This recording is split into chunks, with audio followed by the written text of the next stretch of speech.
ब्रह्मांड एक ऐसा शब्द जिसने कई सवालों को जन्म दिया। इसके अंदर कई ऐसे राज छिपे हैं जिनका पता अब भी वैज्ञानिक नहीं लगा पाए। लेकिन जैसे जैसे हमारा विज्ञान आगे बढ़ा, वैज्ञानिक इसके कई राज पर से पर्दा उठाने में सफल रहे।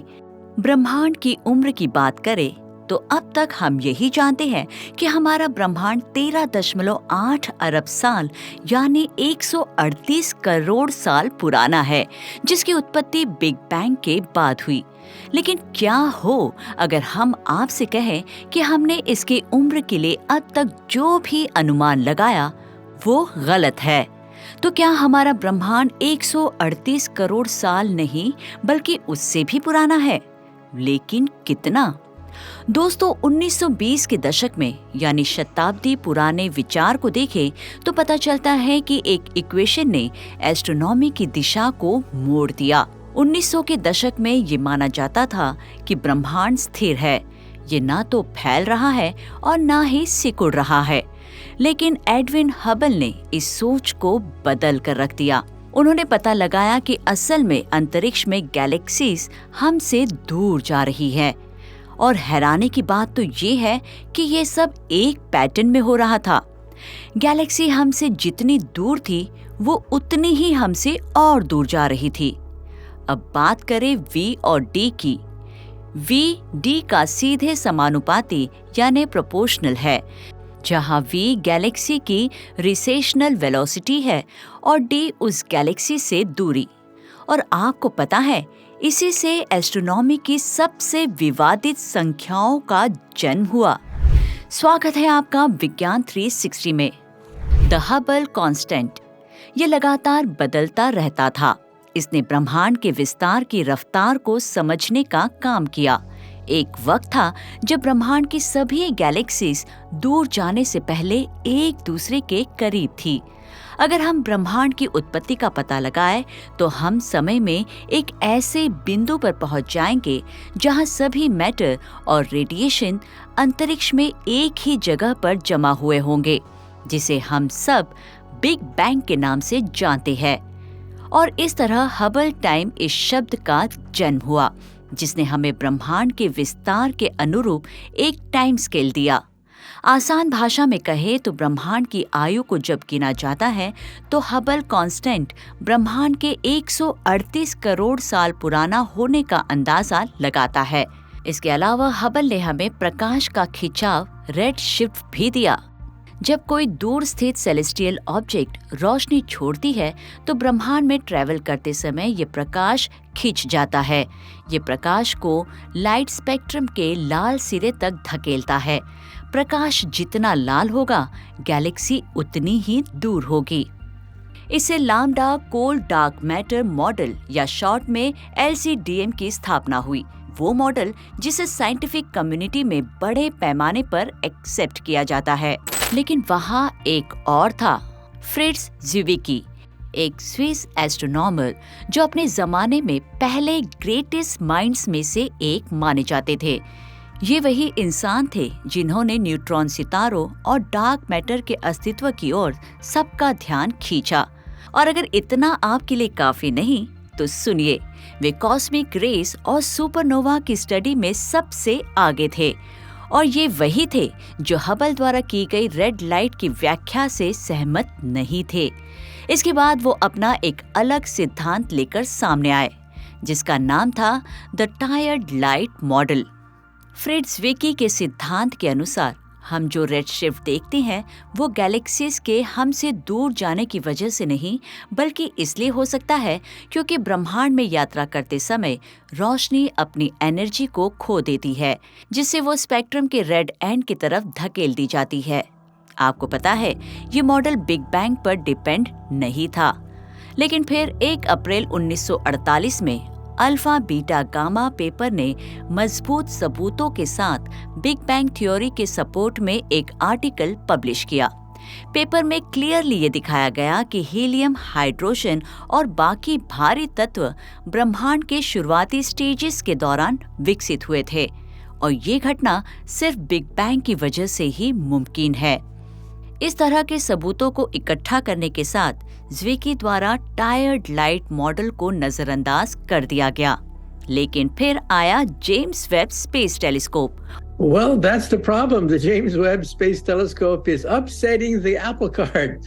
All of a sudden, we realize that we may have to rewrite all the textbooks about the beginning of the universe. Now, it takes many billions of years to create a galaxy, like the Milky Way galaxy, with 100 billion stars, many billions of years old. But the James Webb Telescope has identified 6 galaxies that exist half a billion years after the Big Bang that are up to 10 times bigger than the Milky Way galaxy. That shouldn't happen.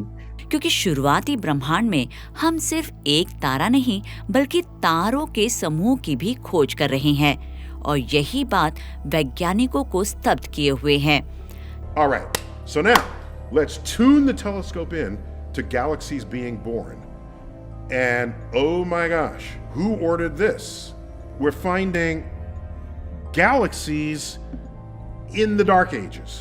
तारों के ऐसे समूह जो सवालों के घेरे में हैं, उन्हें ग्लोब्यूलर क्लस्टर्स कहा जाता है।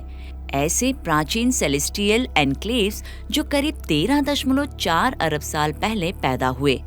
ये ना सिर्फ सबसे बड़ा और पुराना तारा समूह है, बल्कि इनके अपने तारों के बीच अलग अलग अजीबोगरीब खासियत और कंपोजिशनल को भी देखा गया है।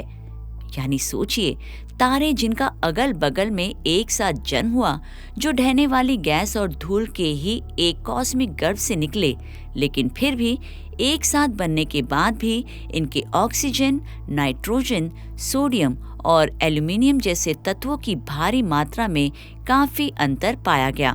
भारी पैमाने पर पाए जाने वाली विसंगतियों से भरी इस पहेली ने इनको समझने की हमारी कोशिशों को चुनौती दी, जिसने एस्ट्रोनॉमर्स को भी कई सालों से परेशान किया हुआ है। Something is wrong. We may have to revise our theory of the creation of the universe. Now, I personally think that the solution to the problem is these are not baby galaxies at all. They're actually monstrous black holes. Black holes that formed after the instant of creation. That's baffling scientists because they don't fit in the normal sequence of the birth of a galaxy.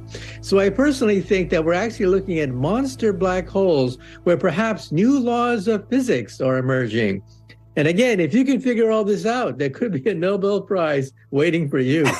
और फिर Fritz ज़्विकी का भूला हुआ tired light model वापस लौटा। Ottawa university के theoretical physicist Rajendra Gupta ने एक नई थ्योरी प्रस्तावित की, जहां टायर्ड लाइट मॉडल ऑब्जर्वेशंस को नहीं समझाता। गुप्ता ने अपनी स्टडी में पाया कि कुछ तारों की उम्र ब्रह्मांड की मौजूदा उम्र से ज्यादा है।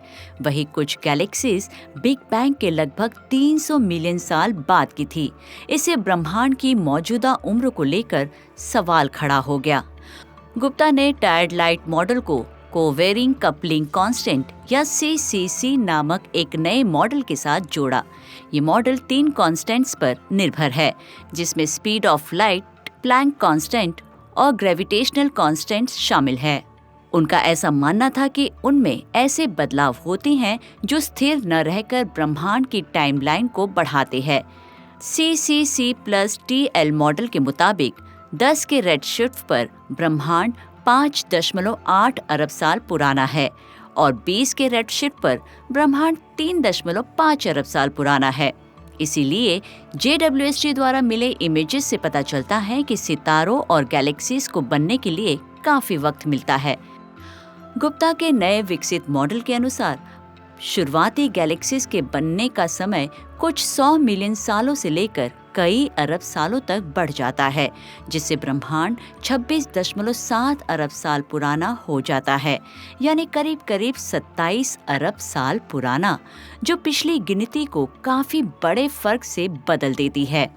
लेकिन कॉस्मोलॉजी के इस नए प्रस्तावित मॉडल में कमी भी है। प्राइमरी होने की वजह से कांस्टेंट्स पृथ्वी पर किए गए एक्सपेरिमेंट पर कोई असर नहीं डालती है। ऐसे में हम कह सकते हैं कि हम सॉल्यूशन ढूंढने के नजदीक हैं, लेकिन अभी तक हम वहां नहीं पहुंचे हैं। और जिस तरह से JWST खोज कर रहा है, हमें जल्द ही इसका जवाब मिल जाएगा। ये देखना दिलचस्प होगा कि कौन सा टेलीस्कोप भविष्य में किस मॉडल को सपोर्ट करता है। आपको क्या लगता है? अपनी राय कमेंट कर हमें जरूर बताएं। विज्ञान से जुड़ी ऐसी ही इंटरेस्टिंग खबरों को जानने के लिए हमारे चैनल विज्ञान 360 को सब्सक्राइब करें और बेल आइकन को प्रेस करना ना भूलें।